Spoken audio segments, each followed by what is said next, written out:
Have the Sacramento Kings just inspired the rest of the NBA to lose their freaking minds? A week after the Memphis Grizzlies fired head coach Taylor Jenkins, the Denver Nuggets just fired the most successful head coach they've ever had in Michael Malone days before the playoffs. What the hell is going on?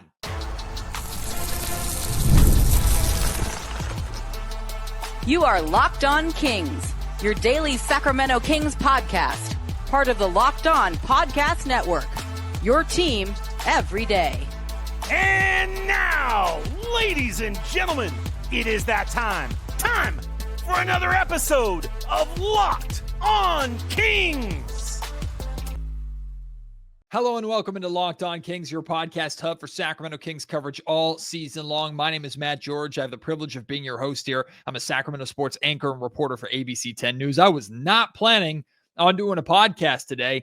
And of course, a lot of this podcast is not going to be super Kings focused, but more broad NBA with a centralized focus on the Denver Nuggets and what in the world the Nuggets organization is thinking firing Michael Malone. Now, Malone has Sacramento ties. He was a former head coach here in Sacramento, a head coach that was blatantly mistreated by the Kings organization. The way the Kings fired Michael Malone years ago, if you're not familiar with the story, I'll talk about it a little bit later on in the podcast, and you can look it up and read about it too. But he is, without a doubt, one of the best coaches in the NBA. He is the best coach and the most successful coach, has the most wins in the history of the Denver Nuggets. He led them to an NBA championship, 2 seasons ago or something like that? Like, how is this dude getting fired? Like, I understand, even if I didn't, of course, agree with it, and I've talked about it at length here on the Locked On Kings podcast, the firing of Mike Brown happens when the Kings are on a 5-game losing streak. They've lost 5 straight at home. Things aren't going well. They're 5 games under 500. Okay, there's some sort of logical argument for why the Kings would make this move. Again, I didn't agree with it, but there's an argument there. The Memphis Grizzlies are an established playoff team. They fired Taylor Jenkins, who reportedly rubbed some players the wrong way, but Ja Morant was a big fan of and supporter of. And then you have Michael Malone, who was abruptly fired today, literally days before the playoffs start. The Denver Nuggets are sitting, I think, in the 4th seed right now. Let me look it up just to make sure. But I believe they're only half a game. Yeah, they're in the 4th seed, only half a game above 5 through 8. So they could fall into a play-in spot if they're not too careful. And the Denver Nuggets play the Sacramento Kings tomorrow here in Sacramento. So Michael Malone may have gotten fired while in Sacramento abruptly again. Poor guy. I don't understand. And I don't like where it's going. Like, I don't like what it says about the league. I'm not a head coach. I don't really have coaching experience beyond like coaching my son and rec ball and things of that nature, right? So I'm not going to pretend to understand what it's like to be a head coach in the NBA. But from an outside perspective, plus the relationships that I've built with NBA head coaches and assistant coaches and talking to them today over the last 20, 30 minutes since this news has broken, and just talking to them after the Taylor Jenkins firing, like, it feels like we already know head coaches have always been the fall guys in sports, but now it's just getting to an absurd level.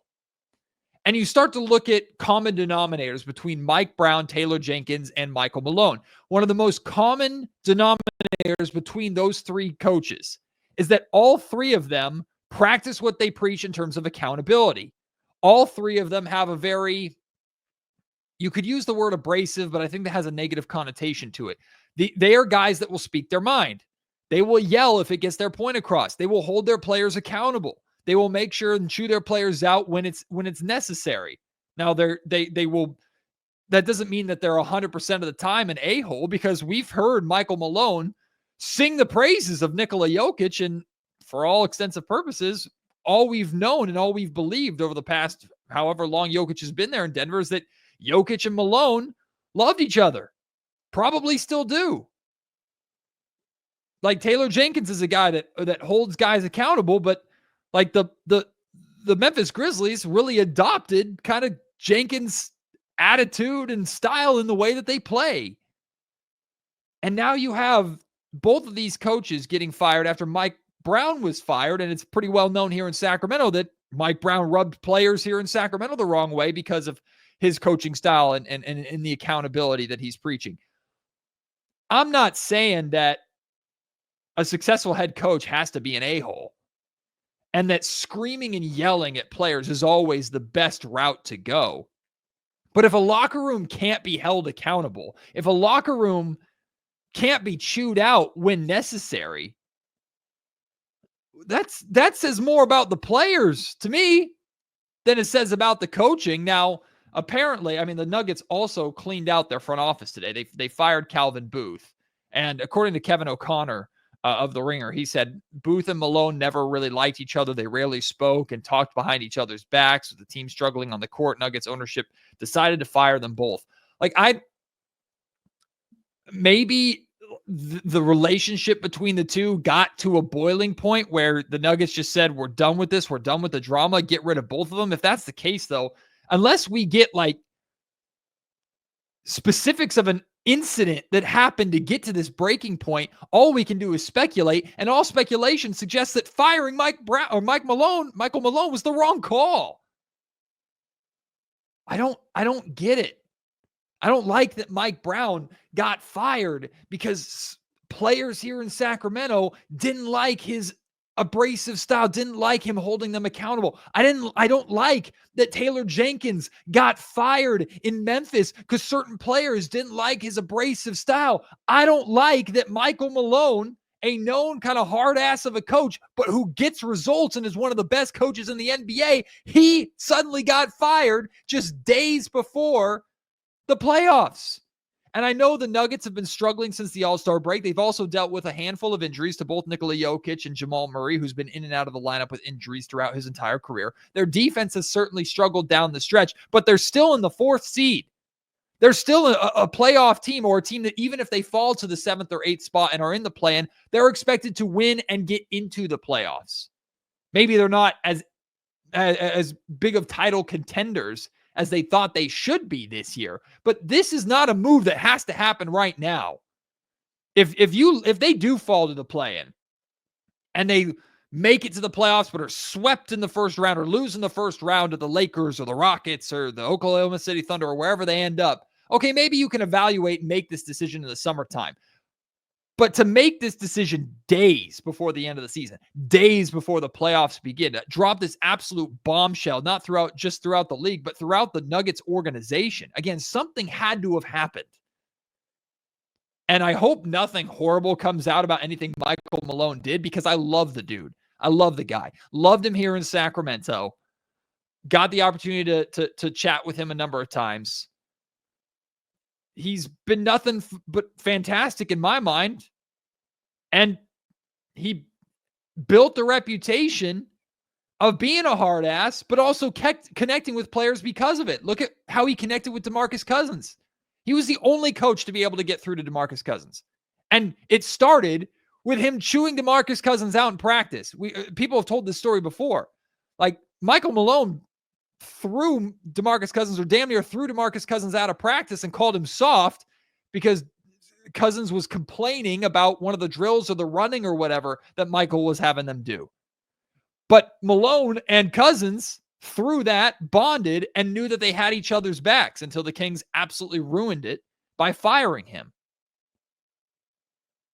I'm not a coach. I don't have a horse in the race by any means, but I don't like where this league is going with their handling of coaches.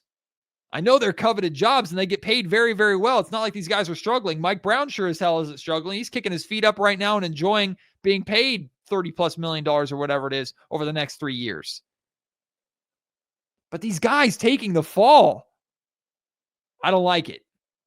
It doesn't make sense. And quite frankly, I have no idea what the hell the Denver Nuggets are doing.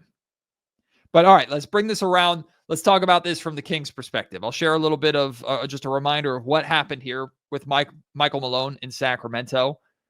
And there's a chance that the Sacramento Kings will have a head coaching vacancy this summer. But I don't think Michael Malone is going to have much of a shot, or that he even really wants a shot at returning to Sacramento as the head coach of the Kings. We'll talk about that here in just a second. Today's episode of the Locked On Kings podcast is brought to you by BetterHelp. Taking care of your mental health is just as important as taking care of your physical health, but traditional in-person therapy can be expensive, often ranging from $100 to $250 per session. That's where BetterHelp comes in. With online therapy, you get quality care at a price that makes sense, saving you both time and money. Therapy isn't just for life's toughest moments. It can help with everyday stress, learning how to set boundaries, or developing positive coping skills. Having access to support when you need it can make a big difference. Trust me, I am a beneficiary of going and seeing a therapist. It is life-changing. Your well-being is worth it. Visit BetterHelp.com/LockedOnNBA today to get 10% off of your first month. That's BetterHelp, HELP.com/LockedOnNBA. So in true Locked On Kings fashion, hey, let's make this Michael Malone firing in Denver somehow about the Sacramento Kings. Well, first and foremost, those who are not 100% familiar with Michael Malone's story and what happened here in Sacramento, allow me to remind you a little bit.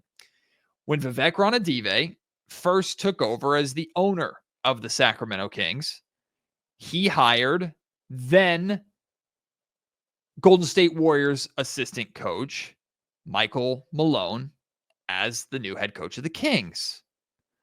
This was before he hired his front office, his general manager, Pete D'Alessandro, so he kind of did things out of order. Bit of a no-no. Michael Malone comes to Sacramento, and the Kings suddenly get off to a really, really good start. The best start that they've gotten off to in years. DeMarcus Cousins has found his coach. They're bonding. The Kings are playing defense. They're winning basketball games. And suddenly, DeMarcus Cousins gets a illness, a virus called viral meningitis. I believe that's what it was called. Misses extended time. Over that extended time, of course, not having your star, the Kings start to lose games. Suddenly, the Kings organization abruptly, out of the blue, fires Michael Malone out of nowhere. In the process, pissing off Sacramento Kings players, by the way, not just DeMarcus Cousins, but pissing off Rudy Gay, who signed a contract extension in Sacramento specifically to play for Michael Malone. It was a total blindside move. Nobody saw it coming. Made absolutely no sense. And really the only dots that we were able to connect were the Kings never really planned on Michael Malone to be their head coach long term. And he started having this success and they went, oh crap, we're winning. And then Cousins went down, the Kings start losing. And that was like, this is our excuse. We got to get rid of him now. And they did. And it turned into the George Karl era, which was an absolute disaster, and all the crap the Kings have been through until Mike Brown came to Sacramento and gave them a slight reprieve for 2 years. Now we're back in this hell. It was just total terrible decision by the Kings organization, horrible treatment of Michael Malone, and he's held on to that. If you listen to Michael Malone's comments, when Mike Brown was fired, Michael Malone famously said, like, no balls, no class in the way that the Kings fired Mike Brown. And he's 100% right. The way that they fired Mike Brown was no balls, no class by the Kings organization whatsoever. And he's taken shots at the Kings for years. Specifically, he's taking shots at ownership. In that clip earlier, before he says the no balls, no class, he talks about Vivek Ranadive directly as the guy that fired him. So why is he surprised that the same thing happened to Mike Brown? It's very clear that Michael Malone holds a grudge against Vivek Ranadive still for how he was treated here in Sacramento. But let me make something perfectly clear to everybody here. He never once has said anything bad about the Sacramento city or the fan base. Never once. Loves the city, loves the fans, talks about them in a positive light to anybody and everybody, not just in front of a camera or publicly, but also privately behind closed doors, has great connections with a lot of people still here in Sacramento. Michael Malone does not hate Sacramento, is not bashing Sacramento. So any Kings fan right now doing a victory lap about Michael Malone being fired because of the things he said about the Kings organization, you need to understand the context of the situation and take a breath and check yourself a little bit. Because the dude has not said anything ever bad about this city. But he's sure as hell held a grudge for how ownership mistreated him. And he has every right to hold that grudge and every right to want to kick the Sacramento Kings' ass every single time he plays them, as long as Vivek is still the owner of the team. And I love Michael Malone. I've said repeatedly that I think firing Michael Malone was one of the biggest mistakes this organization has ever made. I'll put it up there with not drafting Luka Doncic. Seriously, I think it's that big of a deal because it extended the Kings' playoff drought from like a decade-long kind of painful drought to the longest playoff drought in NBA history. That day extended, maybe even doubled the length of what the playoff drought would have been and could have been by firing Michael Malone. An absolute disaster of a decision by this organization. I would love nothing more personally than for Michael Malone to become the head coach of the Sacramento Kings. If the Kings bring in a new front office, do a new coaching search, I would love Michael Malone to be the head coach of the Kings. I feel very, very confident in telling you that bridge is all the way burned. As long as Vivek Ranadive is the owner of the Sacramento Kings, I don't think Vivek will want Michael Malone, considering how everything's played out. And I don't think Michael Malone has any interest ever in working with Vivek again. Would he completely ostracize the Kings organization? No, I don't think so. If Vivek wasn't here, I think he'd come back, turn over a new leaf. But with Vivek still being here, I don't see. Maybe I could be fooled. Maybe there could be reconciliation, but I highly, highly doubt it. Publicly and privately, I know how much Michael Malone was hurt and angered by how the Kings treated him. And it goes even beyond what we know publicly and what he said publicly. So if this was NBA 2K, you're damn right, I'd hire Michael Malone as my head coach immediately. But the real life relationships aspect says that that's probably not happening. It's probably not happening.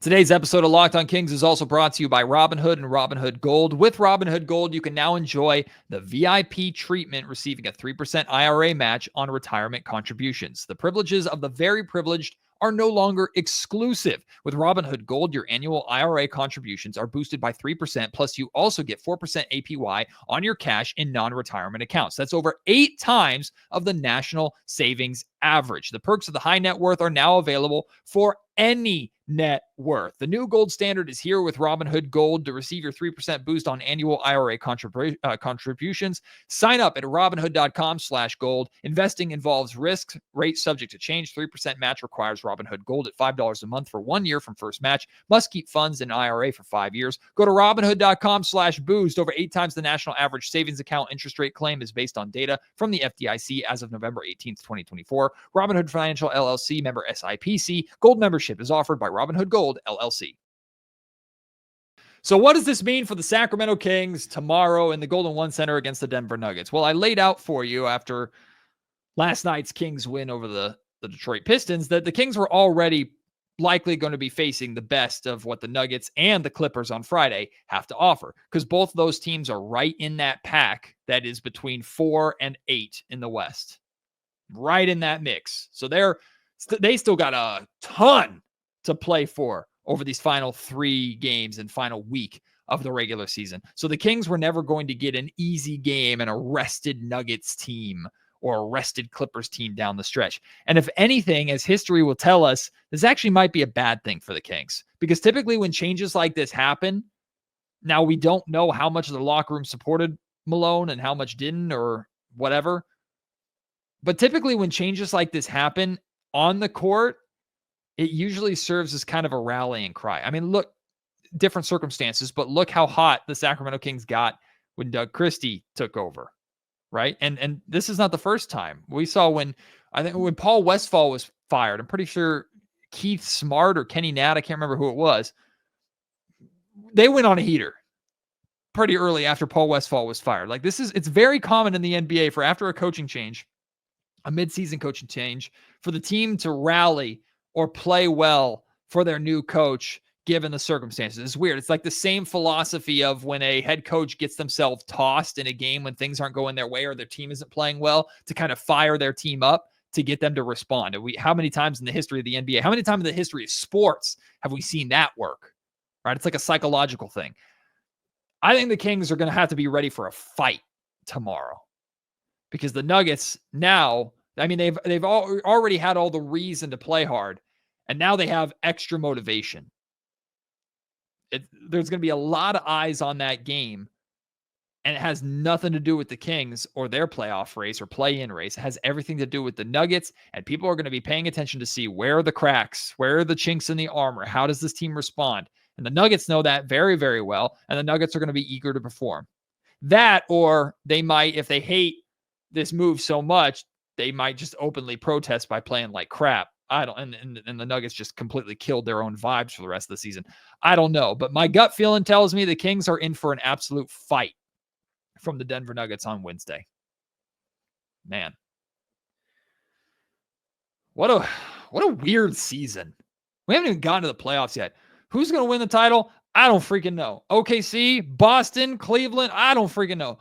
The Lakers with Luka Doncic, like this season has been absolutely drunk. From the coaches being fired to Luka being traded to the Lakers, like this, the NBA is fun, but we've gone off the deep end this year. We've gone into Looneyville. I don't know what the hell is going on in the NBA right now, but man. Well, I don't know about you, I'm going to be anxiously like paying attention to try and hear more details that come out. Something had to have happened. Something had to have happened between Booth and Malone that was just an ultimate breaking point. Like, you don't make this move unless something drastic took place that was the final straw. It's the only thing that makes sense. Crazy. Well, at least the Kings aren't the ones just being laughed at or people shaking their heads at the Kings anymore. Now it's the Grizzlies, and today, I don't know, the Nuggets. What? Weird. All right, well, hey, this has been Locked On Kings, talking about another head coach on another team being fired. I want to hear your thoughts on just Michael Malone, if you have it, your thoughts on the firing, your thoughts on what this means for the NBA. Just, hey, let them fly.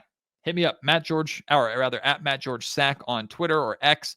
You can email me, mattgeorgesports@gmail.com. Of course, leave your thoughts in the YouTube comment section down below. My head hurts. I don't know what the league is doing. I don't know what the NBA is doing.